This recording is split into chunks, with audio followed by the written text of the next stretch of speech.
As your business scales, workplace and other disputes may happen, and you need to be prepared to take the right action for these difficult conversations and resolutions. Our guest founded the largest female and minority-owned national dispute resolution firm in the country. It's built on diversity. Its mission ensures that they relate to all parties in disputes. Oh, yeah, it's Fab Female Founder Friday on the Startup Life Live Show. Let's glow, everyone.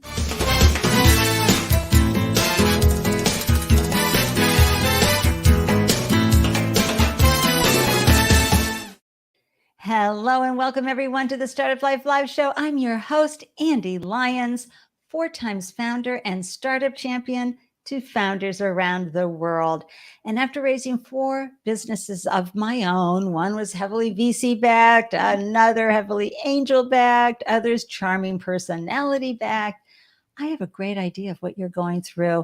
And I know that you can do it. As tough as it is, the roller coaster ride is for real. And hashtag the struggle is for real. We're not about glorifying the entrepreneurship journey, okay? Here in the Startup Life Live Show, we dive into the real stories. And so I am very grateful that you carved out time to tune in and up your founder game, because as you do better, that's right, your business will do better.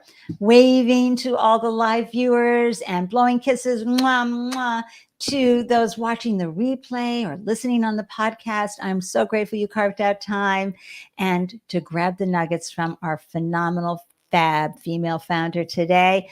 I should say, wherever you're tuning in, please share your like. Okay, click on the like button, share the video on as a post, whether it's Facebook, because we're live, LinkedIn, Facebook, Twitter, and YouTube. And so sharing the video gets the word out to others and helps us have a greater impact on founders around the world. Thank you so much for that. And if you're on YouTube and you haven't done so already, please subscribe to the channel. And if you like getting the deep dives on who our guests are, be sure to hop on over to the Startup Life Live meetup group.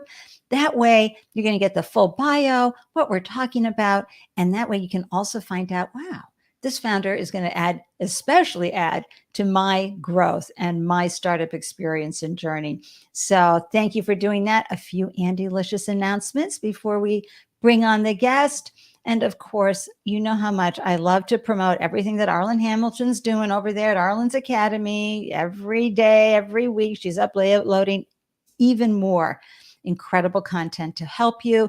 I want to give a shout out to Forge. We had Laura, the executive director of Forge, and we had her on the show, and they help folks who are taking a physical product to prototype. There's no fee for the startups, okay? And so this organization will help you. You can see, lots of times they have an event like this, product development grant for clean tech, historically marginalized led startups.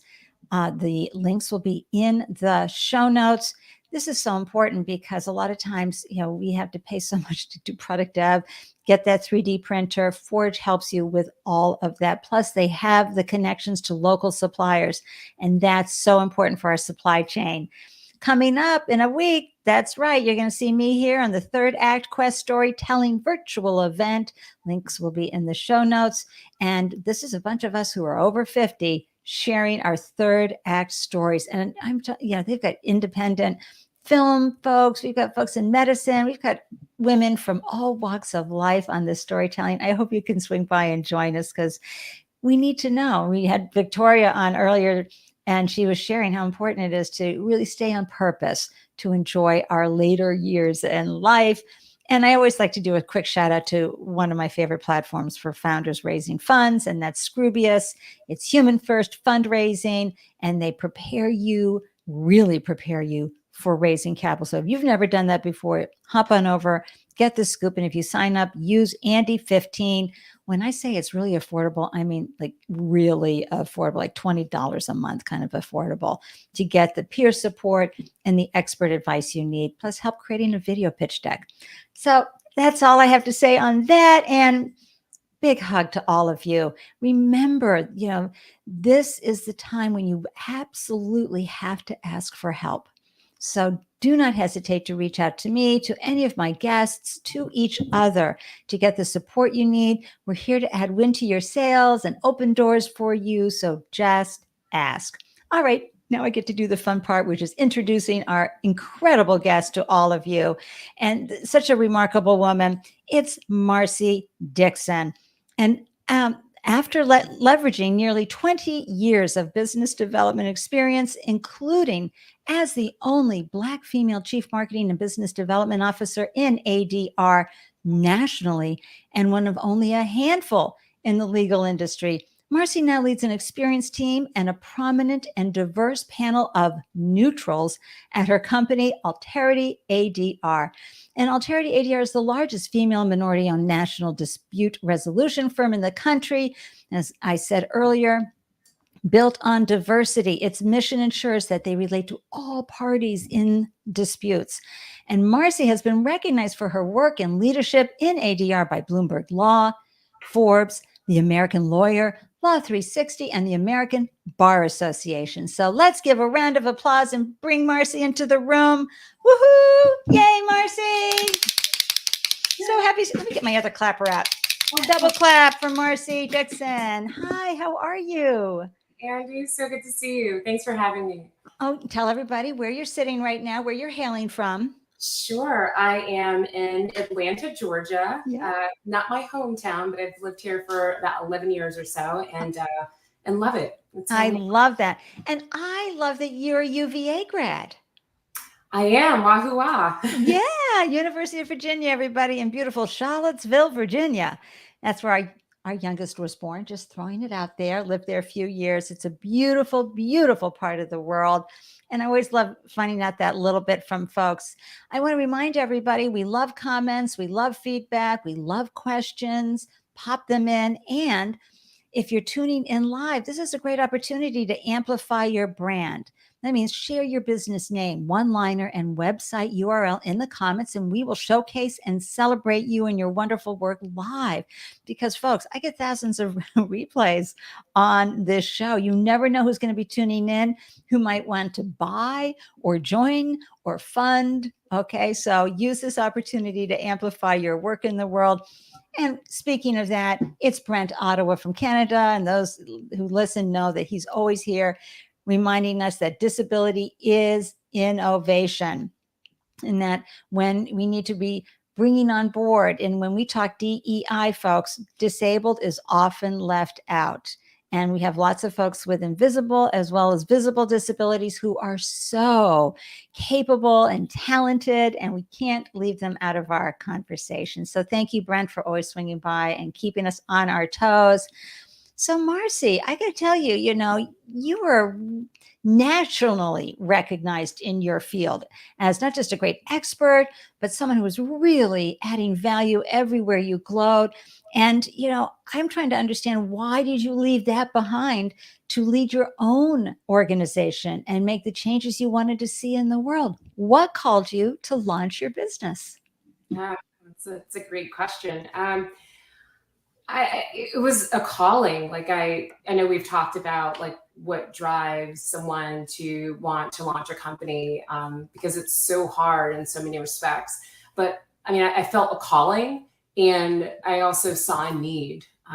There is a lack of equity and inclusion in this space in which I work, which is a pretty niche area. Not many people know about mediation and arbitration until they have a lawsuit or someone is telling them about it, and then they're aware of how many ways that it can affect them if they actually, are confronted with being in an actual arbitration. But, honestly, Ande, I looked across the entire landscape, and I saw that there was a serious lack of diversity and equity. And I also recognized that in terms of the leaders of ADR provider organizations out there across the entire country, there were none led by a person of color. And for me, that was just across the board, none. Across the board. I mean, on a national level, like we're talking like a national provider, there were none. And I don't know, to me, that seemed very unacceptable. And I knew that I had the domain knowledge, I had like the experience and the expertise to bring all of the individuals that wanted to see similar change together. And I just wanted to create a platform. So honestly, it was wanting to see that change, wanting to be a part of the change. And I think honestly, just having the courage and answering the call to just step out and do it. I mean, I kind of call it jumping off the cliff because that's very much what it felt like, but that's what propelled me to do it. And I know it's a lot of people don't understand because I left a lot of comfort and security in my previous role. But to me, I think to affect meaningful change, sometimes you do have to shake things up and you have to take the risk. That's exactly what I did. Yeah. So what happens is, you look around, right? And you say, why hasn't somebody solved this problem? And then you get frustrated enough, right? So that you go, okay, then I'm going to guess. I guess that's going to be me. And as you said, you were called, but you probably looked back on your experience and you said, you know what? I got the experience to do this as well. Had you been exposed to anybody growing up as an entrepreneur? Were they in your extended family, or were you the person who was hustling product in third grade? How was this a completely unique experience for you?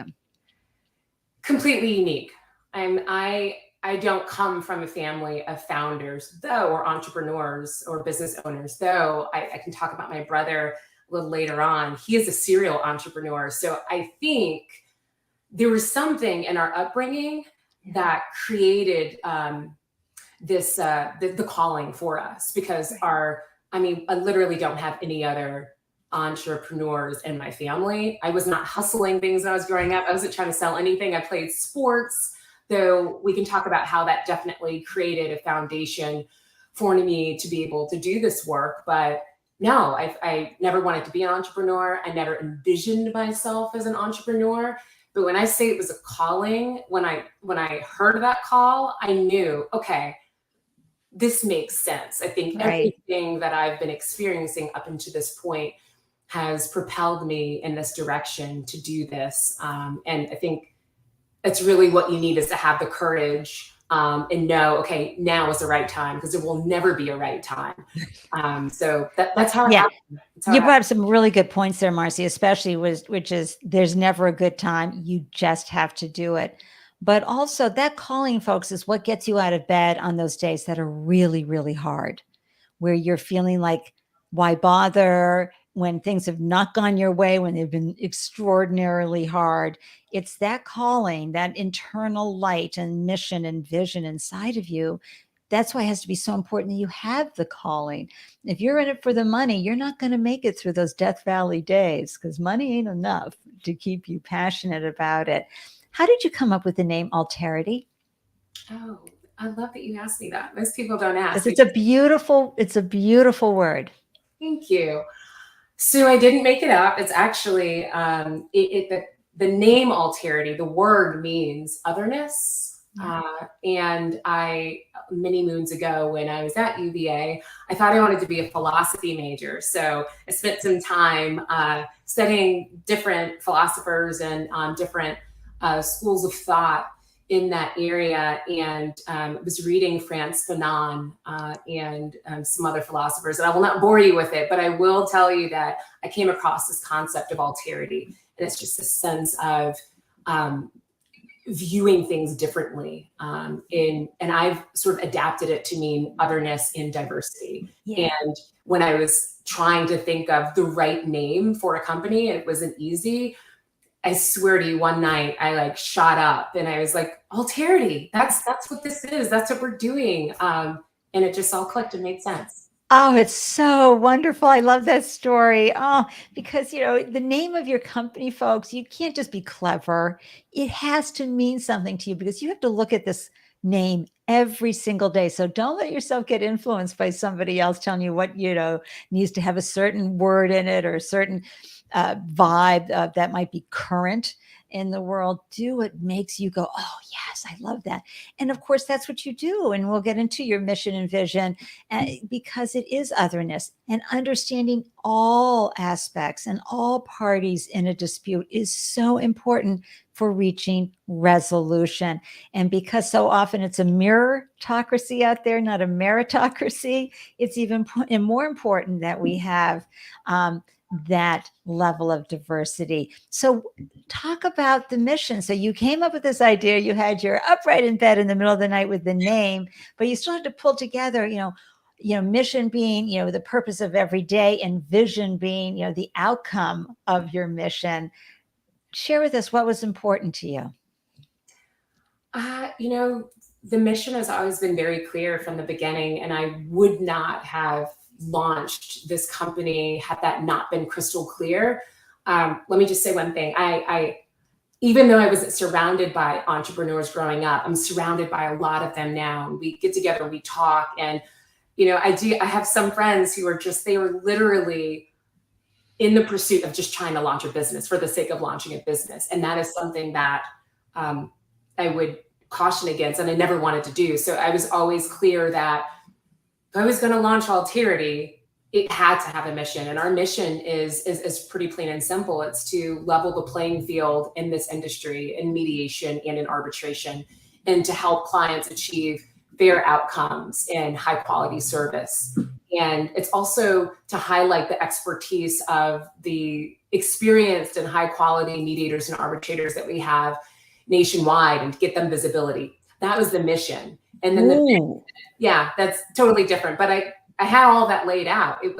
That's the mission. The vision is to long-term make sure that people have the awareness that they need in the resources that they have to use tools like mediation and arbitration to resolve legal disputes, because I think a lot of people spend a lot of money and they spend a lot of time locked into litigation because they just don't have access to the information or the folks who can help them. So so often we think of mediation when it comes to divorce, right? And so you understand that instead of hiring lawyers, you get a mediator to help all parties come together, and it doesn't cost you an arm and a leg, and you have, good resolution that way. It's the same thing with a business. So can you give us a couple of examples so that we can all be on the same page of what could happen? Because folks, if you don't bring in somebody for this conversation, and if, first of all, you can put your head in the sand and try to ignore it, that's going to cost you a ton of money. But then if you try to bring in attorneys where you're going to go into civil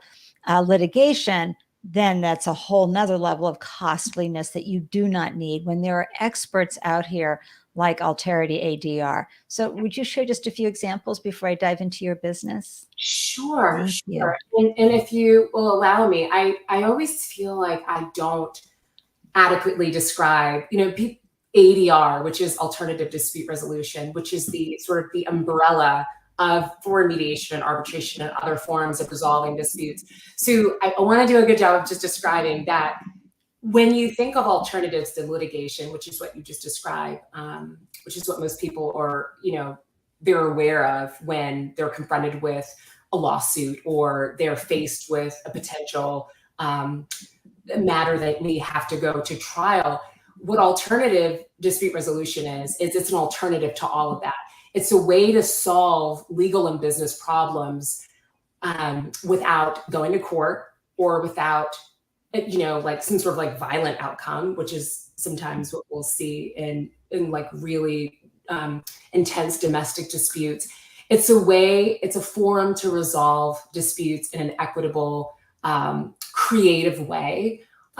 It's such a useful resource for business owners, like you said, and for individuals that don't want to go to trial, because I think what a lot of people don't realize is that when you are locked into a lawsuit, whether it's with a co-founder or whether it's with a competing business, or maybe it's a former employee that's filed a lawsuit against you, when you go to trial, you're either going to have a jury of strangers who do not understand or even care about what you're going through, or you may have a judge that may not even have that area of expertise that's deciding your fate. So what's so beneficial about utilizing tools or services like mediation and arbitration is that you can control the outcome. You have an opportunity to sit across from the person that you're in dispute with or the other business, and you have an opportunity to sit down with them with the aid of an expert, someone who is trained in helping parties resolve disputes, and they can help you guide the conversation and help you find a resolution that's oftentimes agreeable to both sides, so you don't end up in trial and you don't end up spending lots of money and spending years, locked in litigation. It's just useful. And not only that, you want the resolution. You want a good resolution because your company needs you to have that good resolution. And so that you don't I'm not going to go to the extreme, somebody coming back and sabotaging your company in a violent way, but you want everyone to feel that equity part. It may sound impossible, but because your experts, your neutrals, as they're called, are experts at creating the landscape where folks can meet and have the conversation, equitable results can happen, right? Yes, absolutely. It's an opportunity for everyone to sit at the table and be heard. Because what I've seen, you asked for examples, what I see time and time again, and it doesn't matter what type of dispute it is, whether it's a really intense domestic dispute, whether it's an IP dispute, whether it's a wrongful death case, everybody, typically the plaintiff, wants to have their day in court. They want to be heard. They don't necessarily want to, stick it to the other side at trial. They just want someone to hear them. They want to say their piece. And I've seen instances where a plaintiff has shown up to a mediation, demanding $20 million, $5 million, whatever the demand is. And the defense counsel has come in, and the opposing party has come in and sat across from them and listened to them intently and with empathy, and has heard them and has literally said, I am sorry for what you experienced. I know I can't make it right, but I'm here and I want to figure out a solution. And that case is resolved. Yeah. And it's remarkable what can happen when you sit down at the table with an aggrieved party and with a skilled expert who can help guide the conversation and help everyone feel empowered to reach a resolution. It's really remarkable what can happen. Yeah. And I didn't have an ADR moment for my own back in the day, folks. I was working at a huge bank and was horribly discriminated against. And so I hired a labor law attorney to help me, and really just her letter to the bank made me feel so much better, let alone their response, how they managed it. Their attorneys were really good. I felt really heard. I felt really honored. And I was okay moving on then, because I felt that the apology had happened, resolution had happened, and I was able to get on with my own life as a result. And that right there is a wonderful moment, because, that day in court, can happen without going to court. And I think that's what's so important, Marcie, and what you're saying. Yes. And you mentioned equity. Equity is important too, because in this space, it lacks representation. And it's really important, especially when you're looking at it through the lens of providing access to justice. Yeah. If there are individuals who don't have access to mediators and arbitrators that understand and are culturally aware, then you may not get the fair outcome that you deserve, which is why it's so important to have and diversity in this space. Yeah, before I move on, I just, Mia saying, wow, and she loves your story for Alterity, and, hashtag what inspires you. And everybody knows that when Mia swings by, I have to bring this up, because this is a definite, shit we don't talk about. Mia's the host of that great podcast, Shit We Don't Talk About, podcast.com. Go ahead and subscribe. Go listen to some of the amazing conversations Mia has on those really tough topics. And, this is something you don't hear talked about enough in the startup ecosystem, Marcie, which is the co-founders. So often, those of you tuning in, I'll try not to get on my soapbox, but your dream team includes a really good attorney, accountant, insurance broker, people who are there to protect you. And so many co-founders, when they start, naively go onto LegalZoom and set up their documents. And that includes the operating agreement and co-founder agreement, which is never going to stand up over anything. And the last thing you want to have happen is you do all the hard work and your company scales and maybe even IPOs or has a great exit. And that founder who's been back, maybe doing their nails or hanging out at the beach gets 8%.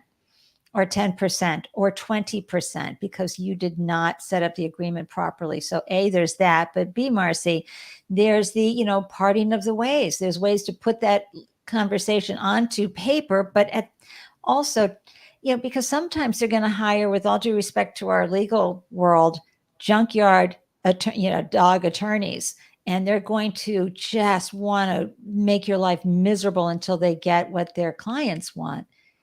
And if you bring in a good ADR person like your company, Alterity ADR, now you can avoid what will be down the road a really costly challenge for you by giving up so much equity. What have you seen around the co-founder dispute arena and the ecosystems for startups? Oh, boy. A lot. It's you don't realize how pervasive it is and like how much of an issue it can be until you actually experience it yourself. Right. And you mentioned the importance of having the right legal documents and protections in place. I'll tell you right now, and granted, we're a legal services entity, but our Alterity's operating agreement is 80 pages. It's 80 pages and it is ironclad. And as it should be. As it should be. And for anyone listening, if you have a business, Andy's absolutely right. Don't skimp on the legal. Don't go to LegalZoom. Don't go to your cousin that is a personal injury lawyer and ask them to draft a partnership agreement for you or your operating agreement because, things happen. Life happens. Co-founders get into disputes and then the business is at risk because you have documents that aren't going to hold up in court. It's really, really critical to make sure that you have all that in place. And I know it sounds trite, but you get what you pay for, right? If you skimp on the front end, if you find yourself with an issue or a dispute down the road, you may be in a bad way. And then I think ADR comes into play if there is an instance where you need to have some sort of arbitration clause in there. For small businesses, that's a bit atypical, but it's something to consider because, like, for instance, we have one. If there's a dispute between the founders, we're going to end up in mediation and arbitration before we pursue. Absolutely. And folks, when you're bringing onboarding talent that might be creating for you, they might be bringing in a code, they might be bringing in design elements and many different categories that are valuable. And yes, you can have that employee agreement that says, the company owns everything, but you could still end up getting sued by that employee, especially if you're in California, just saying, highly litigious state. Yes. So it's important that you do have that mediation because, I just sometimes feel like energetically, bringing someone in who can help both parties come together is so important. And founders, you just have to be prepared. And you're like probably saying, Andy, really? One more thing? Yeah. This is a business. And, Marcie, it's all about getting things buttoned up to the best of your ability, right? Yes. So as you started your business, you had to figure out a few things as well. And even though you had been with large corporations that had all the assets so that you could bring all the services you wanted, how did you begin the services that you offered? Initially, did you just have one or two services, or did you start off with the full landscape of services to provide to your future customers? We started with like the traditional services. I mean, we're a national platform. So to compete with our national competitors, like we really did need to have the whole suite of services like mediation, arbitration, early neutral evaluation. We needed all those standard services.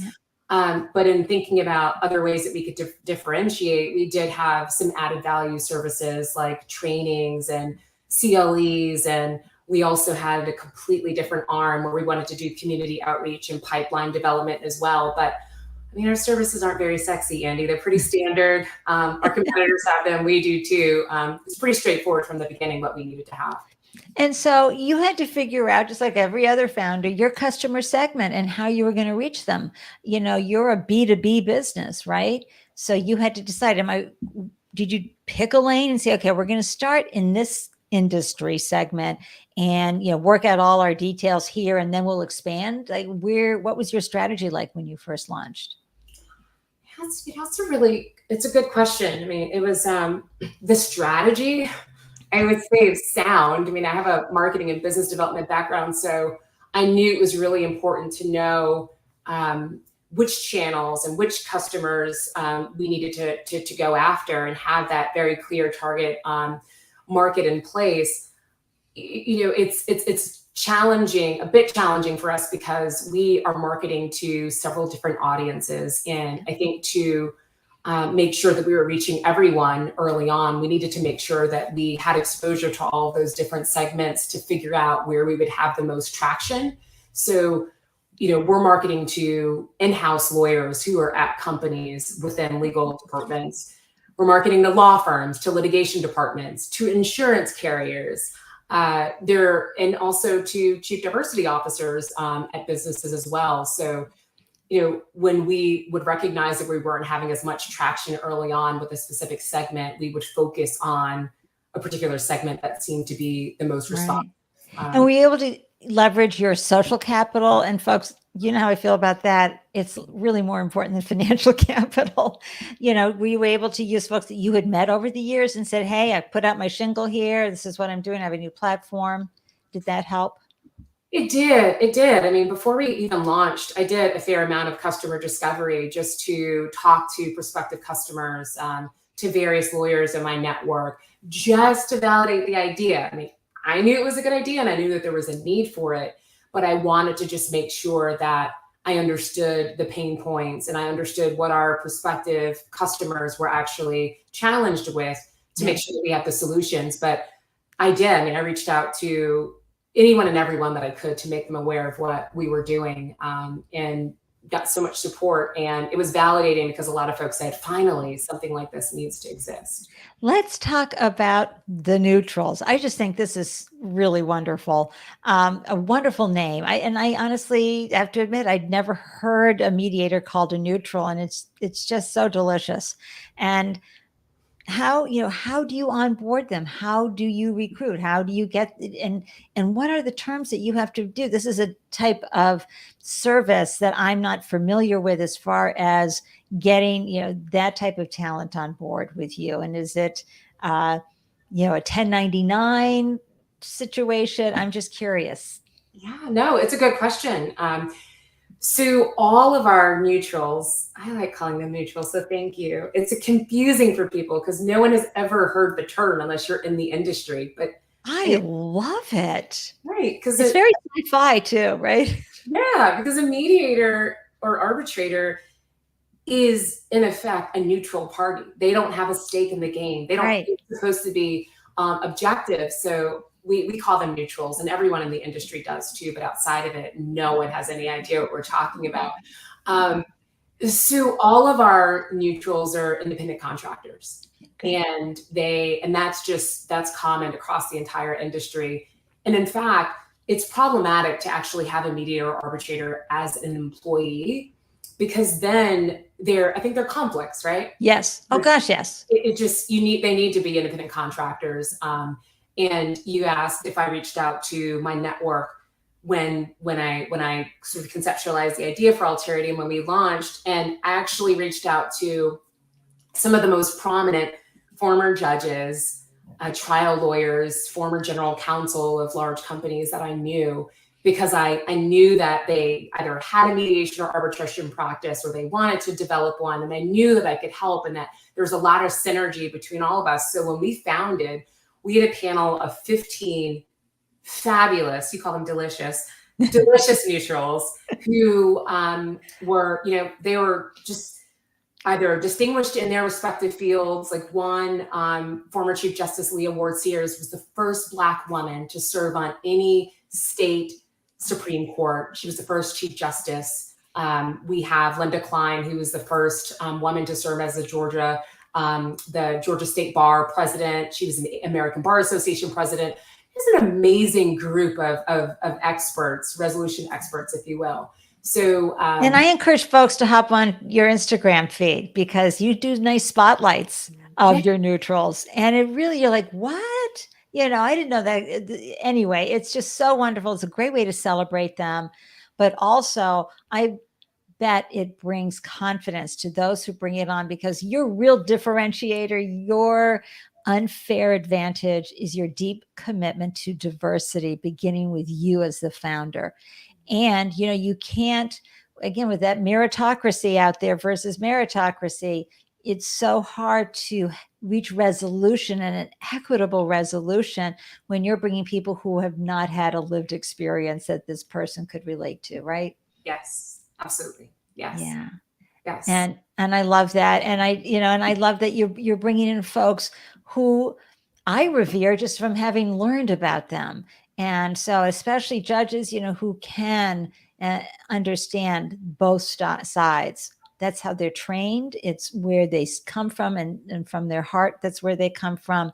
So when you launched this business, did you just did you pull money out of the 401k? Did you bootstrap? Did folks say, oh, this is a great idea, let's put some money in and help you come along? Well, how did you fund your business? It's a pretty wild story. I did put in a little bit of my money. When I left my old role, I wasn't drawing a paycheck. So I had to, sort of create sort of finance that period where I was like building Alterity. But ultimately, I did bring on angel investors. I have 2 angel investors, and my process of raising money is so unusual. And I've been reminded of that by like friends who work in like the VC space or they're other entrepreneurs. I put together a pitch deck, and I reached out to all the friends and folks who had raised money just to get an idea of like what to expect. And right out the bat, I did my first pitch to these angel investors, and they said yes. And I was cautioned by so many people. They said, you're probably going to get so many no's. You're going to get a lot of no's. And I think right out the gate, I was able to raise the money. There's a caveat to that story, but that's how I actually to fund the company. That's wonderful, because you had a big tech component involved. I mean, when you set up a platform and you've got neutral, you've got all these parts and pieces and the services, it's a little deeper than most service companies, right? Yes, and definitely. And so when we touched on your marketing background for just a second there, but I'm always fascinated about how the legal world has to market. And remember, folks, I'll put a disclaimer in the show notes, and I'll say it right here. Everything we're talking about is not legal advice. If you need some legal expert advice, go find an attorney. This is not part of our conversation here. So given all of that, how do you market? Is it word of mouth? Can you do any online marketing? Can you do LinkedIn ads? I mean, are there constraints that you have given the topic? There aren't legal constraints per se. I mean, there are some states that tightly control how lawyers advertise and how they market. But for us, since we're B2B, I mean, we do use some of the traditional forms. We do a lot of direct marketing, email marketing. We've experimented with social media advertising. That hasn't really worked much. Sponsoring events like the American Bar Association, maybe, or something. We do. We've sponsored events. I'm a big fan of thought leadership because, in this space, most people want to work with experts. So how you present yourself as an expert is by showcasing your knowledge and your expertise. And you do that by, writing thought pieces or speaking on panels at conferences. Which you recently did, right? For what major publication? Which one? I know you have so many. Just legal publications. Yeah. I'm starting to write for Forbes a bit. I've done some stuff for the American Bar Association, for Above the Law. Yeah. It's It's so important, founders. Get published, get seen, get on podcasts, get, write articles, not just for LinkedIn, but for important uh, publishing platforms that care about your topic. And you're doing them a favor because, content marketing, right? It's so hard to find good content. So bring something together, shop it around, get that notoriety. And I think that thought leadership is so important on getting the word out. And so, what this transition that you made, we sort of hit on it lightly, of going from being an employee for a couple of decades practically to a founder and owner of a business. This takes a certain transition period. What was that like for you? It was a big transition because I went from being an employee for most of my working career, all of my professional career, to all of a sudden feeling like I was in this wilderness, right? Yeah. Feeling like no one could possibly love this or understand more than I did. But I did talk to other founders, so I knew what to expect. And I'd say the biggest transition or shift for me is in terms of how much I worked, because I always worked a lot, but this is like next level. I think the biggest shift for me, and quite frankly, I'm still working on it, is like the shift to actually carving out time to take care of myself and to make sure that I was protecting my calendar and I had enough white space on my calendar to actually think, right, about problems and to get work done.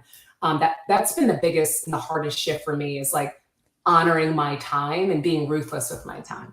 Wow. And that's a great piece of advice. And I would even say, folks, I'm going to call that a stitch that on a pillow moment. Be ruthless and honoring of your time. That's something that needs to be in the room, reminding yourself, because boy, you can get pulled in so many different directions. And because you're a founder and you're great at solving problems, you'll want to solve all the other problems, and you have to delegate that. And so do you have a team? So I know you have the neutrals that are your freelancers, your 1099s, but how about folks that you onboarded as a team to help run the business? Yes, we do. We have a very small team. At times it's been much larger. Like we probably, this is caveat too, or a word of advice. When you're scaling a business, sometimes there's a tendency to want to have the larger team sooner than you actually need it. And I will say that at one point our team was very, very large. I mean, we would get on Zoom calls and like, how do we have 12 people on this call right now? And we launched 6 months ago. But yes, we do have a small team of employees and freelancers that support Alterity. Yeah. So share with us a few of the missteps that you've made that you would have thought, oh my gosh, how did I make that mistake? Or you don't know until you know. I mean, this is a seat that you sit in as a founder and an owner that you cannot be prepared for. It's kind of like parenting or being a pet owner. Until they arrive, you can only conceptualize. And even that, once it starts happening, it's like, oh no, everything you learned has gone out the window. What stands out for you that you think other founders would benefit knowing and seeing how you made it to the other side? How much time do we have? Yeah.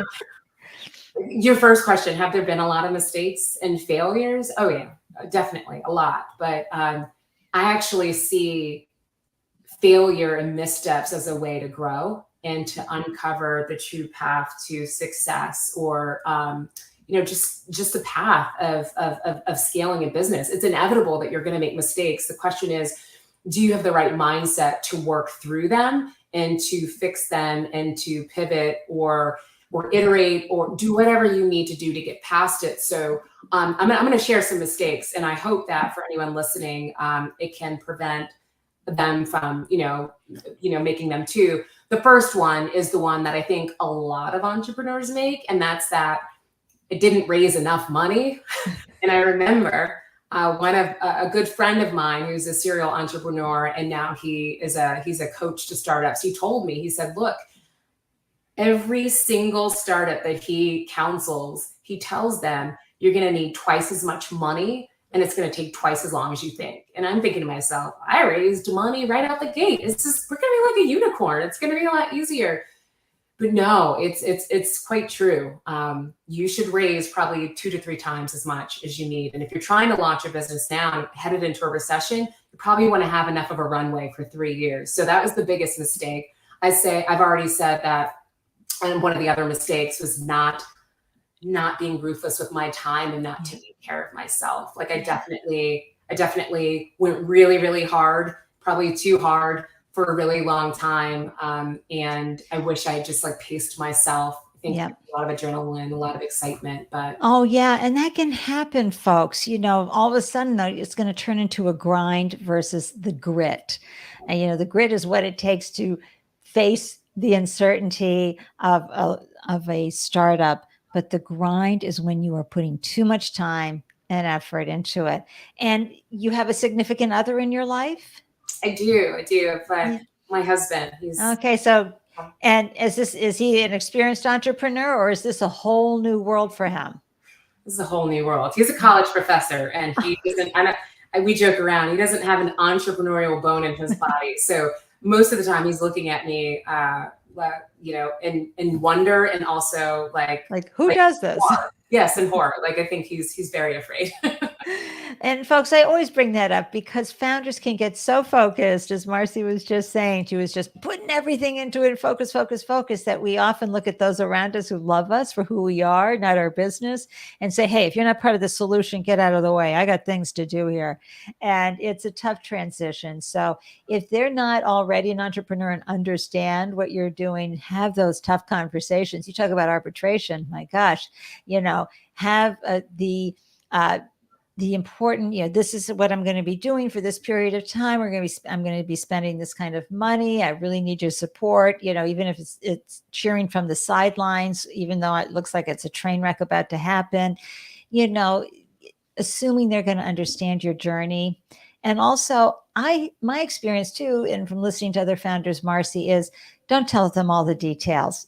Go to your peer group who understand what you're going through and have the resilience and tenacity muscles to appreciate that and not burden your loved ones with some of the scary times. How do you feel about that? Yes. Yeah, all of that. Yes. I probably learned the hard way. I mean, I could just see my husband's eyes glazing over. Like he's like, I have no idea what you're talking about. And it's not that I don't care, but I have no idea what you're talking about. It's a lot. Like you do need to have that community of other founders, and you need to have that support system so that when things get challenging and hard, you can talk to folks who really understand and who have been through it. It's really important. Yeah, they're out there, folks. There's so many great groups. If you need some ideas or links to organizations where there are going to be people going, oh yeah, I feel ya, please reach out to me. I've got a bunch of them. So what does success look like for you? Because so often we get caught up in the mythology of entrepreneurship and we think it has to be, all the way to an IPO or, unicorn, zebra, whatever. But we have to know how we internally need success to look like. What does success look like for you, Marcie? It's interesting. That's an interesting question because for me, I'm very much a feelings person. It's not what I see, it's what I feel. Success to me feels like I've made an impact. Yes, like there are the results and I guess data that shows for it that can really say that I've been successful. But for me, it's like, how many people have I helped? Am I a better version of myself? It's also, I talked to a really, really good friend of mine about like this sense of mastery, like feeling like I've mastered something and understanding that even though I feel like I'm an expert or a master at it, that I'll never truly be a master, that it's this endless pursuit of learning and iterating and trying to be better and solve problems and help people. So for me, success feels like freedom to live in the way that I want to and to help people in the way that I need to without economic constraints. Yeah. That, of course, is huge, but I love that mastery piece.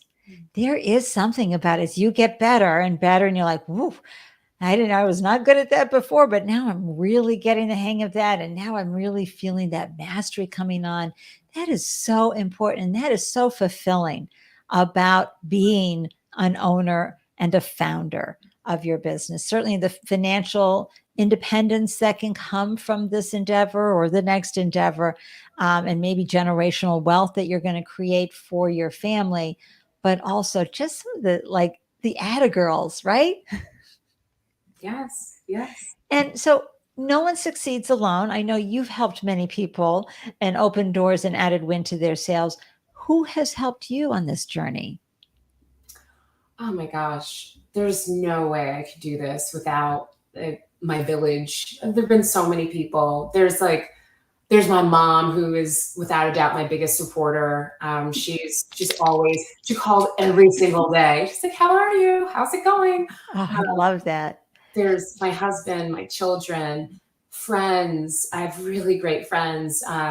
There's a friend in particular that I think of. Her name is Denise, who has been there since the very beginning, and she was there before I even made the decision to take the leap, and has been there every step of the way. I have mentors and just there's so many people who I think genuinely care, and they want to see Alterity succeed, and they really do like fill my cup, and they help me keep going. I love that, Marcie, for you. And when you've had those tough times, when you're feeling inadequate, when you're feeling like, oh my gosh, why did I do this? I could have stayed on payroll. How do you shift yourself out of that mindset? Like, what's your mindset hack that we could learn from? Yeah, I'm laughing because yes, that I have felt that way. I'm not going to An hour ago. Definitely felt that way. Honestly, I meditate a lot, and I did that a lot when I launched, and seemed like I was doing it with limited success. But I do understand how important mindset is. So what's been really, really pivotal for me is just being really intentional about trying to take care of myself, because I'm not going to be any good to anybody if I'm not well rested and I'm not taking care of myself.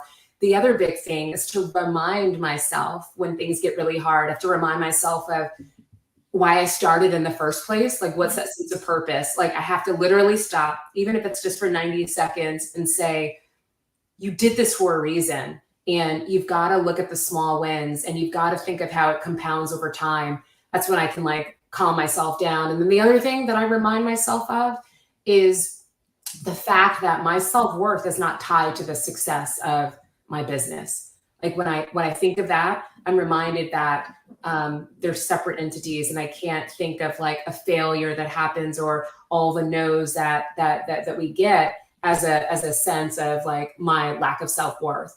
And then I just remind myself, everything that I do comes from a place of love, and I have to remind why I started. I have to remind myself of like what I'm really, really like working towards, and that mindset shift makes all the difference. Oh, thank you for sharing that. I see a TikTok for me on that one. That was outstanding advice right there. And finally, how has entrepreneurship served you? How are you feeling that served you both personally and professionally? You've given us a bit of a taste, of the feeling of mastery and fulfillment in that regard. But what have you really noticed is on how it has helped you grow as a woman and as a person? Honestly, it's helped me. It's sort of unlocked my true self, and it's almost like I needed permission to give myself permission to do this when I really wanted to. I feel like it's allowed me to come into my own, and I also just feel like I'm just getting started. So I think it's true that not everyone can be an entrepreneur, because it's really, really hard for all the reasons that we've talked about here. But I'm so grateful for the experience, because I think it's allowing me to get one step closer to where I need to be. And I feel that true sense of purpose. And I'm really grateful for it. It's hard, but it's worth it. It's a marathon. It's not a sprint. It's all this space over here, but it's totally worth it. It is. Yeah, and folks, I would just want to remind everybody, you always win when you launch a business, no matter what happens. That's the truth. You are a better person as a result. You grow more, you tap into talent you never knew you had. Marcie, how can we add wind to your sails, connect you with people? How can we find you? Folks, I'll have all the links in the show notes. So before I wrap things up, please share how we can serve you and introduce and open doors. Oh, thank you. I appreciate that. I would say just, spread the word. If you know a lawyer in your network, if you are married to a lawyer, if you have friends who are lawyers, tell them that you heard this conversation, and tell them about what we're doing, and tell them about the mediators and arbitrators that we have and how we are working to level the playing field in this space. If they're a lawyer, they'll understand because they've likely experienced it in some capacity, especially if they're a litigator. And I would just say, if you find yourself in a lawsuit, or you know someone who's involved in a lawsuit, ask them, have you considered mediation? I don't think a lot of people know that it's a resource for them. Sometimes their lawyers don't tell them about it until it's either too late or they've spent a lot of money. But if you think about it, I mean, if you need to do billable hours as an attorney, there's that.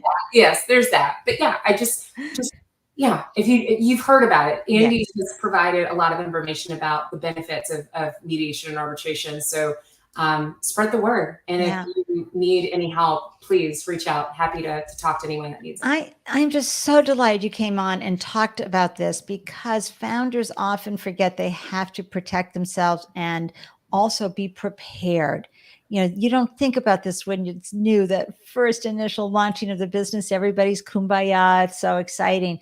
But trust me, you're going to run into challenges. Disputes will happen, and mediation is such an honoring way. And using a company like Alterity ADR really helps represent everybody and makes it accessible for everybody, and creates this wonderful outcome to a really difficult situation. And founders, it's, you gotta be prepared so that you do the right and ethical thing. Thank you, Marcie, so much. I'm going to pop you into the green room and do a quick wrap up. I hope you can stick around so I can give you a big virtual hug. Definitely. Thank you. Thank you. Yep. Thank you so much. Oh my gosh, folks, I know this is not an easy topic to want to talk about, but it's so important that you stay prepared and informed and aware of how you can avoid very expensive legal costs and really heart-wrenching moments with other folks that are in your lives, that when a dispute happens, and they will happen. I want to share with you who's coming up next Tuesday, October 18th, on the Startup Life Live show. As always, 12 p.m. ET. We're chatting with Asia Atwood. She's the co-founder and CEO of Trello Technologies, where they built the only automated patented solution to growing tall fruiting and flowering plants via stacked vertical farming. Oh yeah, it's all about robotics, everybody. And this particular technology lowers the carbon footprint, labor, and waste costs of indoor farming. Plus, Asia's so much fun. Oh my gosh, you'll just love her. And how do you know whenever I post a new show? That's right, you join the Startup Life Live meetup group. Hop on over there so that you can get the deep dive on everyone that I have on this show. Thank you so much for carving out time and tuning in. I'm in awe and wonder of everything that you're bringing to the life and bringing to life through your startup, and the experience that you're having and the journey that you're on. And I know that you've got this. I believe in you. Let's connect online, and be sure to swing by and say hi. Cheers, everyone.